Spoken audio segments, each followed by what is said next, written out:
This is Japan. For 1,000 years, it's been isolated from the world until this happened. Hi there, I am Commodore Matthew Perry.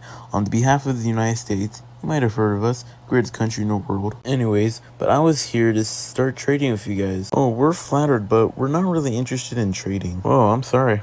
No, it's alright, it happens all the time. Oh no, you thought that we were asking. No, we're here by force. And so the Western powers started to do unequal treaties, which basically said, give me your money or die. And now Japan doesn't have resources, but looking in the area, look at Korea. It has a lot of resources, but one problem, China. You see, China has control over Korea, and while China's army isn't really strong, but Japan's army is very strong to keep away the Europeans. But Japan said screw it and attacked the Korean forces and kicked them out of Korea, then defeated the Chinese forces, knocking China out of the war, then taking Manchuria, but the West said, hey, cut that out. So Japan just settled on Korea. But the West took advantage of a weakened China, and Russia is getting awfully too close. But Japan said, hey, we'll let you do your thing in Manchuria if you let us do our thing in Korea. I don't think so. We got the largest army in the world. What do you have? I'm the Emperor of Japan.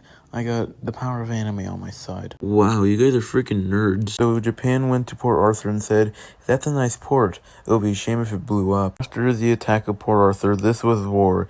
This began the Russo Japanese War. At the Battle of Yalu River, Japan destroyed the Russians and casualties were in the thousands. Japan marched to the Battle of Mukden, but the Japanese ripped apart the Russians and casualties were in the tens of thousands. At the Battle of Nanshin, there was a thunderstorm and the Japanese lost a lot of men, but still, they won. The Russian troops, their morale is pretty low, but the Tsar has a plan to get reinforcements to send the Russian Baltic Fleet. But what's wrong with sending reinforcements? Because the Russian Baltic Fleet is all the way in Europe, and they can't go this way because boats don't like ice. Now, the guy who's running these misfits is a man named Admiral Rudzinski, and he was so prone to anger, they had to keep a large amount of binoculars due to how much he'll throw them off the deck. And they did a lot of stupid stuff on their way to Japan. And when they made it to the area, they were sneaking around in the night, but they immediately gave themselves up because they thought a Japanese ship was a Russian ship. The Battle of Tsushima ensues, and the Russian Baltic Fleet was destroyed,